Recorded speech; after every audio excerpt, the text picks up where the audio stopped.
Hi,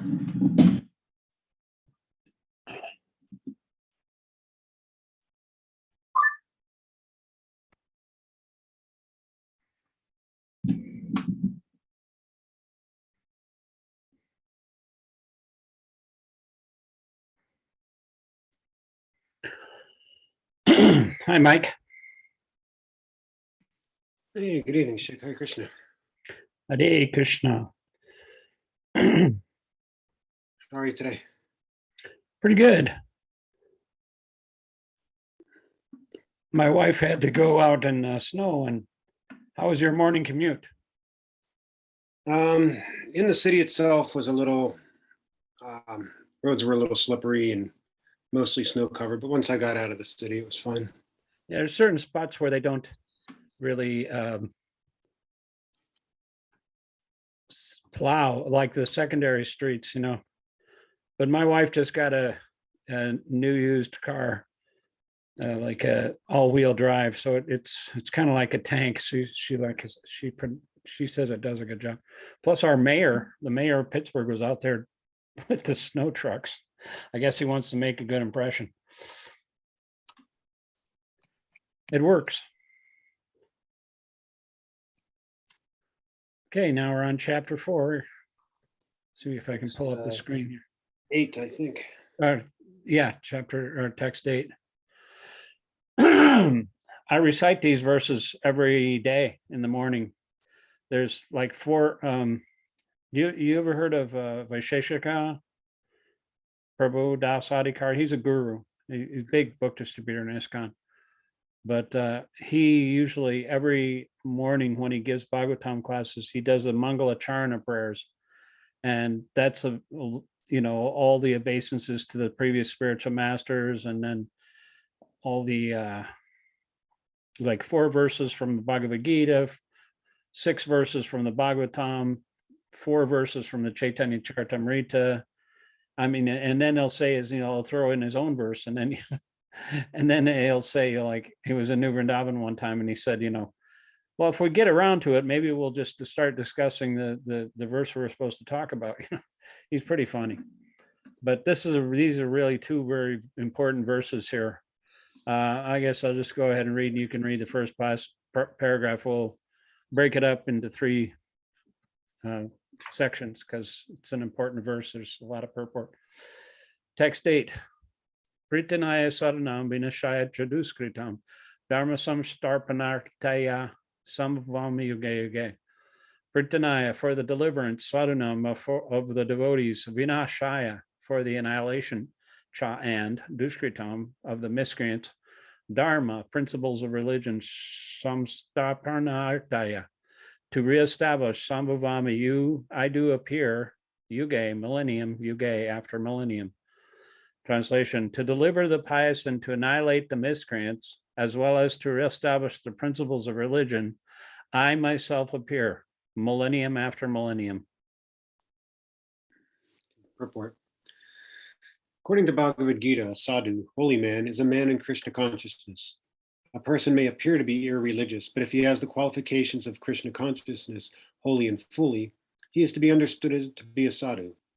And Durshkritam applies to those who do not care for Krishna consciousness. Such miscreants, or dushkritam, are described as foolish and the lowest of mankind, even though they may be decorated with mundane education, whereas a person who is 100% engaged in Krishna consciousness is accepted as a sadhu, even though such a person may be neither learned nor well-cultured. As far as the atheistic are concerned, it is not necessary for the Supreme Lord to appear as he is to destroy them, as he did with the demons Ravan and Kamsa. The Lord has many agents who are quite competent to vanquish demons, but the Lord especially descends to appease his unalloyed devotees who are always harassed by the demoniac. The demon harasses the devotee even though the latter may happen to be his kin. Although Prahlad Maharaj was the son of Hiranyakashipu, he was nonetheless persecuted by his father. Although Devaki, the mother of Krishna, was the sister of Kamsa, she and her husband Vasudeva were persecuted only because Krishna was to be born of them. So the Lord appeared primarily to deliver Devaki rather than kill Kamsa, but both were performed simultaneously. Therefore, it is said here that to deliver the devotee and vanquish the demon miscreants, The Lord appears in different incarnations. In the Chaitanya Charitamrita, Krishna of Krishnadas Kaviraj, the following verses, Madhya 22:63 and 4, summarize these principles of incarnation. Shishti hetu ye murti pampancha avatare, sa ishvara murti avatara namadare, mayatita prayavyome sabhara avastana, vishve avatare dare avatara nama. See how those are couplets? They all rhyme. I can't believe how that guy did that. I mean, he was like 100 years old. He couldn't even write. He couldn't hardly see, but he wrote all the entire Chaitanya Charitamrita, like, so many verses, 7 volumes or something, 9 volumes, on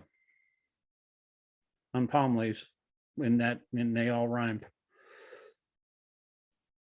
The avatar, an incarnation of Godhead, descends from the kingdom of God for material manifestation. And the particular form of the personality of Godhead who so descends is called an incarnation or avatar. Such incarnations are situated in the spiritual world, the kingdom of God. When they descend to the material creation, they assume the name avatar. There are various kinds of avatars, such as Purusha avatars, Guna avatars, Leela avatars, Shaktivesh avatars, and Manvantar avatars and Yuga avatars, all appearing on schedule all over the universe. But Lord Krishna is the primeval Lord, the fountainhead of all avatars.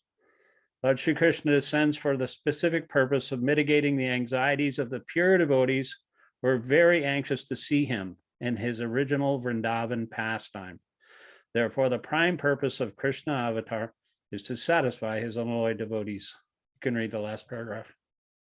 The Lord says that he incarnates himself in every millennium. This indicates that he incarnates also in the age of Kali.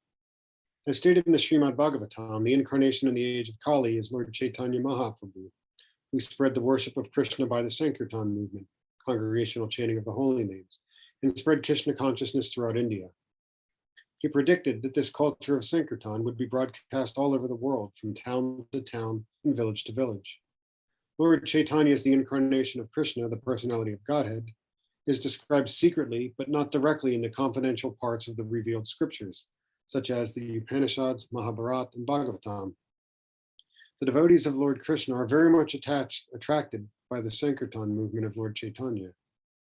This avatar of the Lord does not kill the miscreants, but delivers them by his causeless mercy. Yeah, that verse where he predicts the culture of Sankirtan to be broadcast all over the world. It is Prithvichi Atyatra Nagaradi Gram Sarvatra Pachar Happy Mornam. In every town and village, my name will be broadcast.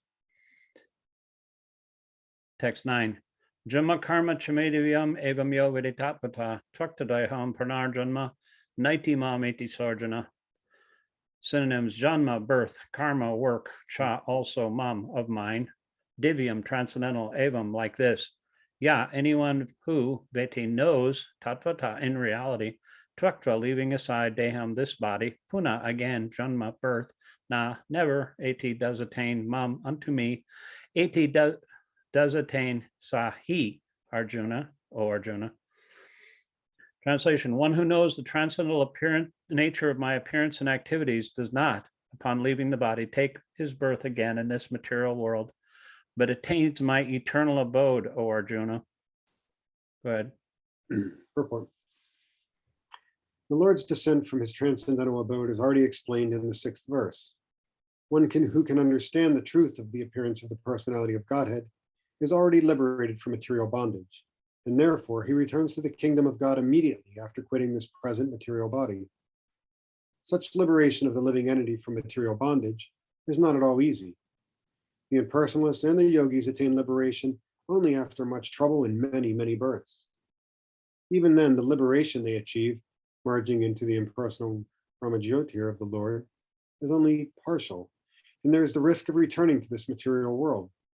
But the devotee, simply by understanding the transcendental nature of the body and activities of the Lord, attains the abode of the Lord after ending this body and does not run the risk of returning to this material world.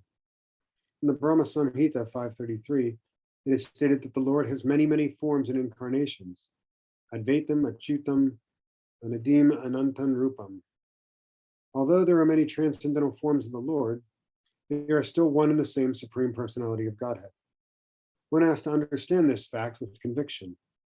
Although it is incomprehensible to mundane scholars and empiric philosophers, as stated in the Vedas, Purusha Bodhini Upanishad, Eko Devo Nitya Linan Rakto Bhakta Vyapi Hridyantaratma. Quote, the one Supreme Personality of Godhead is eternally engaged in many, many transcendental forms and relationships with his unalloyed devotees, end quote. This Vedic version is confirmed in this verse of the Gita personally by the Lord. He who accepts this truth on the strength of the authority of the Vedas and of the Supreme Personality of Godhead, and who does not waste time in philosophical speculations, attains the highest perfectional stage of liberation. Simply by accepting this trust on faith, one can, without a doubt, attain liberation.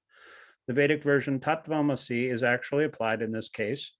Anyone who understands Lord Krishna to be the Supreme, or who says unto the Lord, you are the same Supreme Brahman, the personality of Godhead, end quote, is certainly liberated instantly, and consequently his entrance into the transcendental association of the Lord is guaranteed. In other words, such a faithful devotee of the Lord attains perfection, and this is confirmed by the following Vedic assertion. I'll just read the Sanskrit, you'd read the rest of it. Tameva viditvati mritameti nanya panta vidite yanaya. one can attain the perfect stage of liberation from birth and death simply by knowing the Lord, the Supreme Personality of Godhead, and there is no other way to achieve this perfection. Śikṣāṣtaka Upanishad 3.8. That there is no alternative means that anyone who does not understand Lord Krishna as the Supreme Personality of Godhead is surely in the mode of ignorance, and consequently, he will not attain salvation simply, so to speak, by licking the outer surface of the bottle of honey, or by interpreting the Bhagavad-gītā according to mundane scholarship.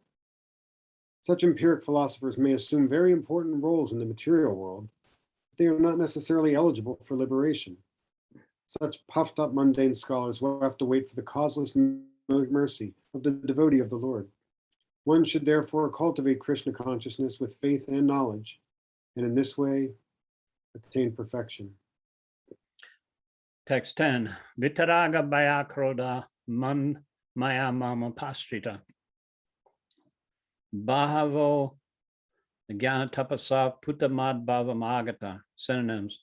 Vita, free from raga, attachment, bhaya, fear, krodha, and anger. Matmaya, fully in me, mam, in me. Apastrita, being fully situated. Bhavaha, many. Gyan, of knowledge. Of tapasa, by the penance. Pita, being purified. Mat bhavam, transcendental love for me. Agata, attained. Translation, being free from attachment, fear, and anger, being fully absorbed in me and taking refuge in me. Many, many persons in the past became purified by knowledge of me, and thus they all attained transcendental love for me. Go ahead and read it. I can't see the top line. I think the top, okay, there we go.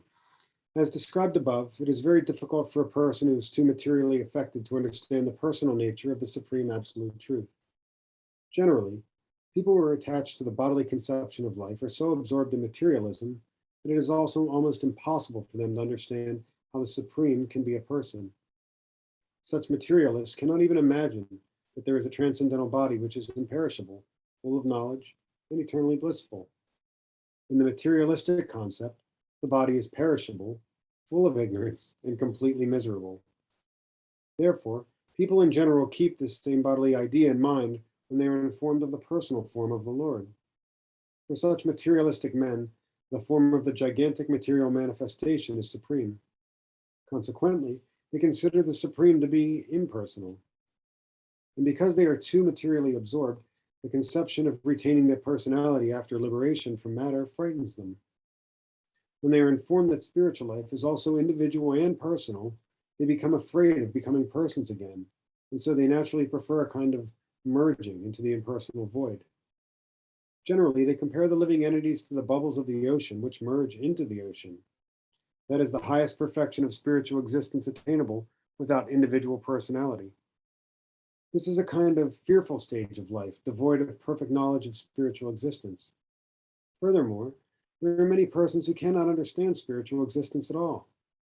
Being embarrassed by so many theories and contradictions of various types of philosophical speculation, they become disgusted or angry and foolishly conclude that there is no supreme cause and that everything is ultimately void. Such people are in a diseased condition of life. Some people are too materially attached and therefore do not give attention to spiritual life. Some of them want to merge into the supreme spiritual cause, and some of them disbelieve in everything, being angry at all sorts of spiritual speculation out of hopelessness. This last class of men take to the shelter of some kind of intoxication, and their affective hallucinations are sometimes accepted as spiritual vision. One has to get rid of all three stages of material consciousness: attachment to material life, fear of a spiritual personal identity, and the conception of void that arises from frustrations in life. To get free from these three stages of the material concept of life, one has to take complete shelter of the Lord, guided by the bona fide spiritual master, and follow the disciplines and regulative principles of devotional life. The last stage of the devotional life is called bhava, or transcendental love of Godhead.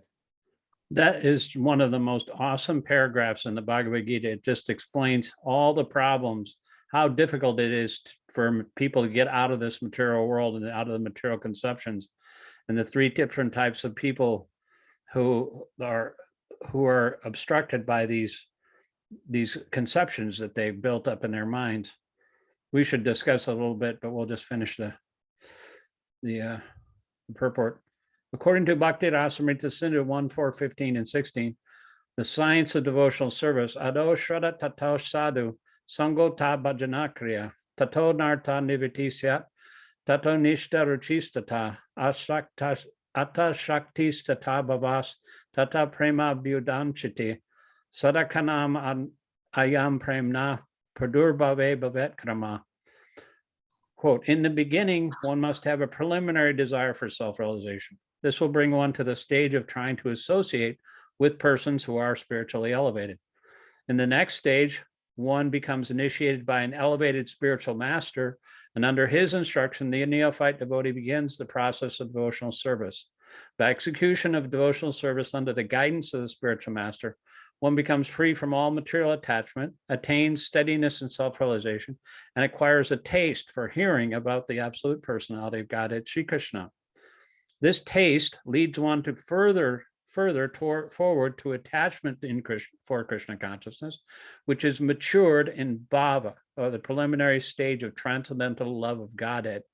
Real love of God is called prema, the highest perfectional stage of life, end quote.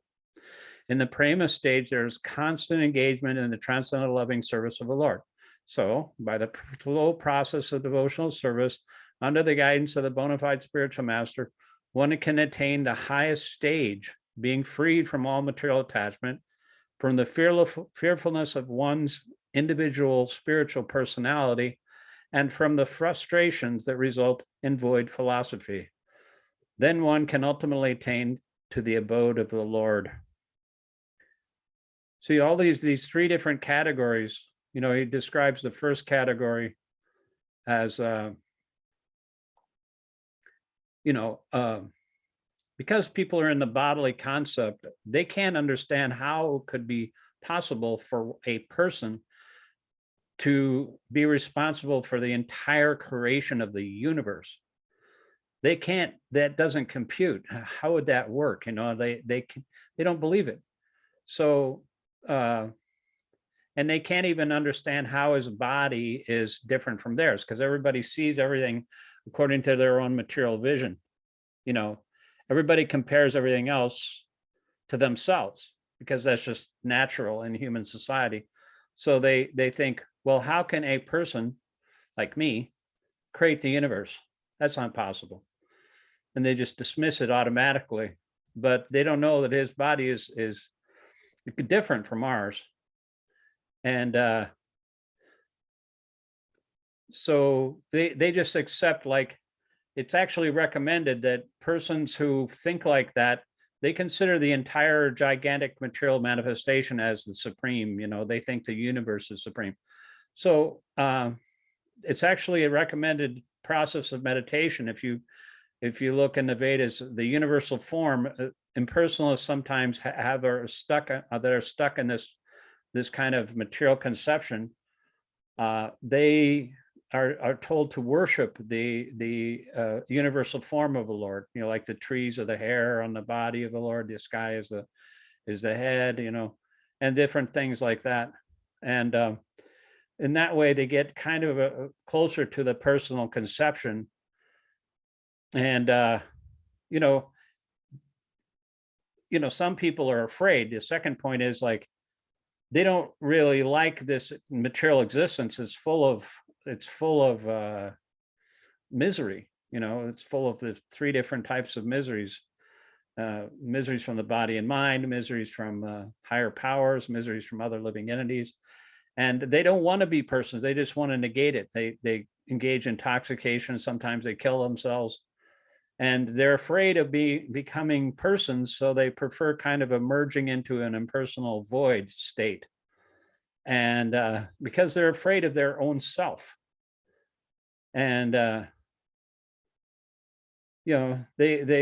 don't have perfect knowledge. So, and then the last category is that they're confused by all the different theories that are contradicting in their own minds, and they are completely exhausted by the speculations that they have undergone on their own, because no one can understand the Supreme just by speculating about it. You have to take knowledge from higher sources, and because they don't do that, they just forget. They become angry, and then they become atheists, and they abandon all kinds of speculation out of hopelessness. And then they take shelter of, LSD or pot or, whatever is the common drug. And they accept that as a spiritual vision. But because everybody's looking for Krishna, but they just don't know that they are.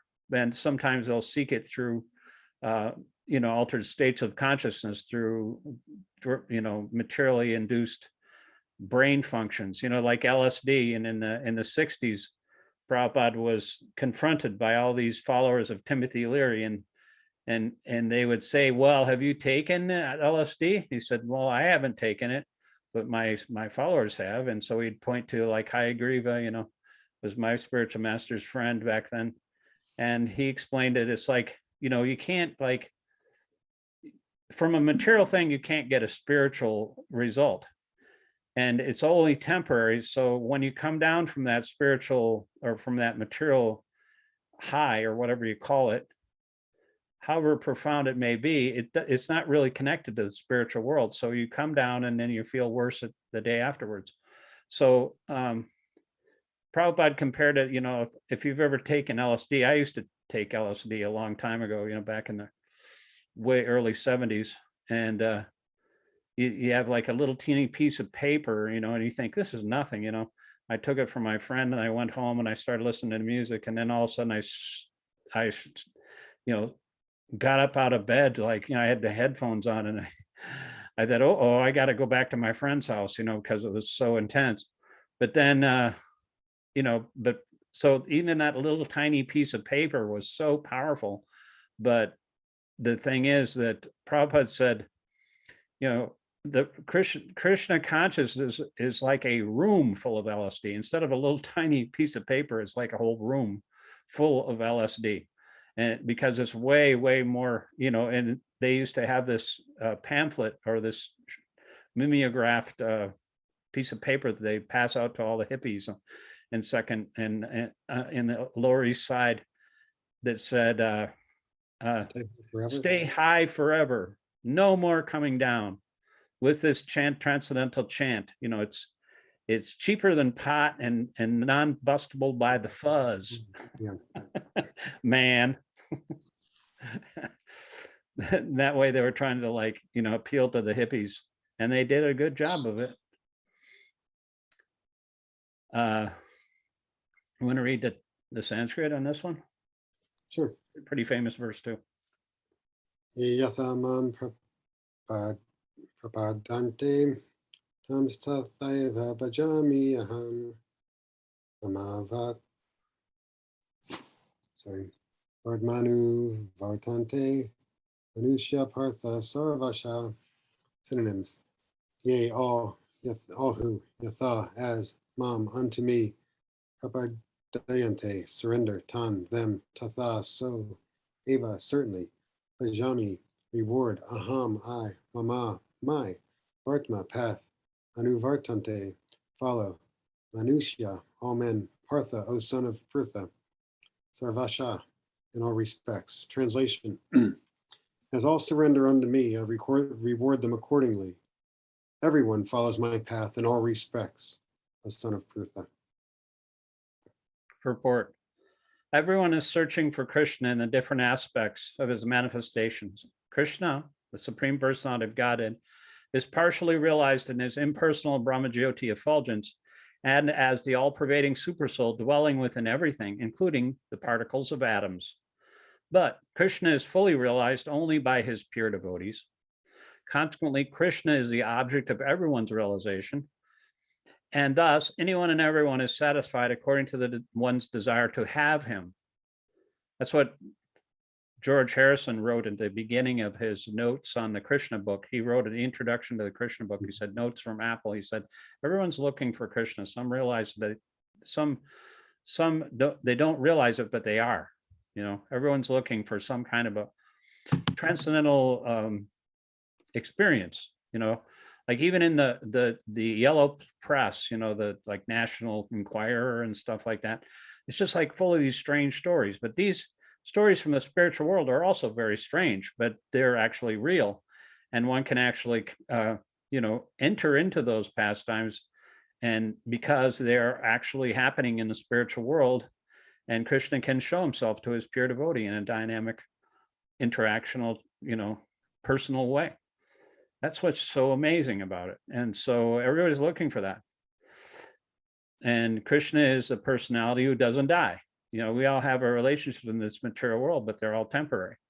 And so there's no permanent relationship. And that's what is so frustrating about this material world. Let's see, go on here. Consequently, Krishna is the object of everyone's realization, and thus anyone and everyone is satisfied according to one's desire to have him. In the transcendental world also, Krishna reciprocates with his pure devotees in the transcendental attitude, just as the devotee wants him. One devotee may want Krishna as supreme master, another as his personal friend, another as his son, and still another as his lover. Krishna rewards all the devotees equally according to their different intensities of love for him. In the material world, the same reciprocations of feelings are there, and they are equally exchanged by the Lord with the different types of worshipers. The pure devotees, both here and in the transcendental abode, associate with him in person and are able to render personal service to the Lord and thus derive transcendental bliss in his loving service. As for those who are impersonalists and who want to commit spiritual suicide by annihilating, where was I here?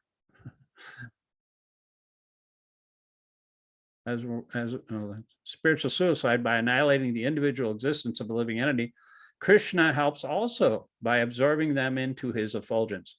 Such impersonalists do not agree to accept the eternal, blissful personality of Godhead. Consequently, they cannot relish the bliss of transcendental personal service to the Lord, having extinguished their individuality. Some of them who are not firmly situated even in the impersonal existence return to this material world to exhibit their dormant desires for activities. They are not admitted to into the spiritual planets, but they are given a chance to act on the material planets. For those who are fruitive workers, the Lord awards the desired results of their prescribed duties, such as the Yogeshwar. Yogeshwar means the controller of sacrifices. And those who are yogis seeking mystic powers are awarded such powers. In other words, everyone is dependent for success upon his mercy alone, and all kinds of spiritual processes are but different degrees of success on the same path. Unless, therefore, one comes to the highest perfection of Krishna consciousness, all attempts remain imperfect, as is stated in the Srimad Bhagavatam. This is a great verse too. Akama sarvakamo va moksha kama udarati divrena bhakti yogena yujeta purusham param. Whether one is without desire the condition of the devotees, or is desirous of all fruitive results, or is after liberation, one should, with all efforts, try to worship the Supreme Personality of Godhead for complete perfection, culminating in Krishna consciousness. So, like all three different states, that's all covered, whatever you're doing. If you have all kinds of desires, if you don't have any desire, or if you want liberation, you should worship Krishna in all three different, paths of pursuit, because he's the root of everything, and he can attach you to he can give you the result of your desires. He doesn't give you something that's bad for you, though. Like with Prahlad Maharaj, Prahlad wanted a kingdom that was greater than his father, so he went out to the forest and meditated. He was only like 5 or 6 years old, and Narada Muni said, "What are you doing? You should just go home, and later on you can." But he was testing him, but Dhruva was determined, and so he said, "Get out of my way. I'm going to go see the Supreme Personality of Godhead," because he wanted a kingdom higher than his father, who was I forget his name, but his grandfather was Brahma, the supreme, the creator of the universe. And so he wanted a kingdom even greater than Lord Brahma's. And so he underwent severe austerities. He was standing on one leg, and he was eating like leaves, and not, and sometimes he wasn't even breathing. And so Krishna, saw his determination, and he appeared before him.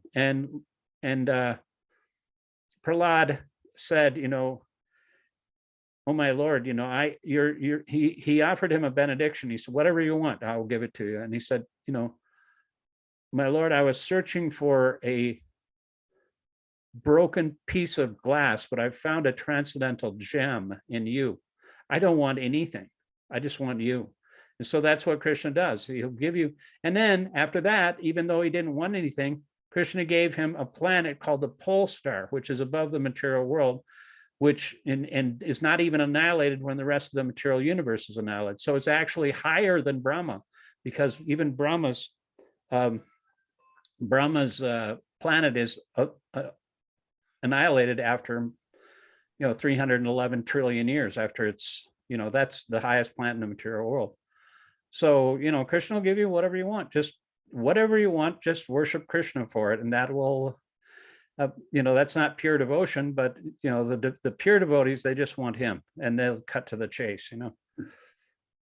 So go ahead and read the next verse. Kangshantana karman siddhim yajanta he devata shipriram he manushe loke sridhar bhavati karmaja. Synonyms: Kangsanta, desiring; karmanam, of fruitive activities; siddhim, perfection; yajante, they worship by sacrifices; iha, in the material world; devata, the demigods; shipram, very quickly; he, certainly; manushe, in human society; loke, within this world; siddhi, success; bhavati, comes; karmaya, from fruitive work. Translation: men in this world desire success in fruitive activities, and therefore they worship the demigods. Quickly, of course, men get results from fruitive work in this world. You can go ahead and read the purport too. Yeah. There is a great misconception about the gods or demigods of this material world, and men of less intelligence, although passing as great scholars, take these demigods to be various forms of the Supreme Lord. Actually, the demigods are not different forms of God, but they are God's different parts and parcels. God is one, and the parts and parcels are many. The Vedas say, Nityo Nityanam, God is one.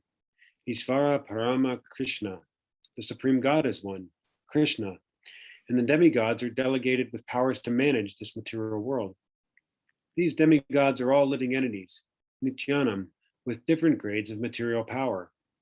They cannot be equal to the Supreme God, Narayan, Vishnu, or Krishna. Anyone who thinks that God and the demigods are on the same level is called an atheist or a Shandi. Even the great demigods like Brahma and Shiva cannot be compared to the Supreme Lord. In fact, the Lord is worshipped by demigods such as Brahma and Shiva. Shiva Virnichi Nutam. Yet, curiously enough, there are many human leaders who are worshipped by foolish men under the misunderstanding of anthropomorphism or zoomorphism. Ihadevata denotes a powerful man or demigod of this material world.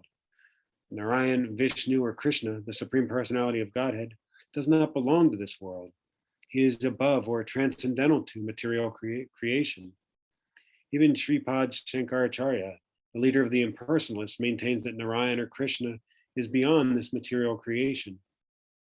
However, foolish people, Krita Jnana, worship the demigods because they want immediate results.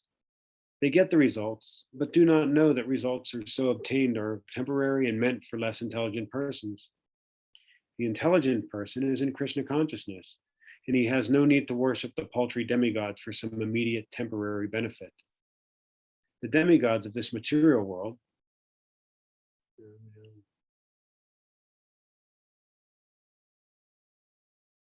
the As well as demigods their worship, right here. material world, as well as their worshippers, will vanish with the annihilation of the material world. The boons of the demigods are material and temporary. Both the material worlds and their inhabitants, including the demigods and their worshippers, are bubbles in the cosmic ocean. In this world, however, human society is mad after temporary things such as the material opulence of possessing land, family, and enjoyable paraphernalia. To achieve such temporary things, people worship the demigods or powerful men in human society. If a man gets some ministership in the government by worshiping a political leader, he considers that he has achieved a great boon. All of them are therefore kowtowing to the so-called leaders or big guns in order to achieve temporary boons, and they indeed achieve such things. Such foolish men are not interested in Krishna consciousness for the permanent solution to the hardships of material existence. They are all after sense enjoyment, and to get a little facility for sense enjoyment, they're attracted to worshiping empowered living entities known as demigods. This verse indicates that people are rarely interested in Krishna consciousness.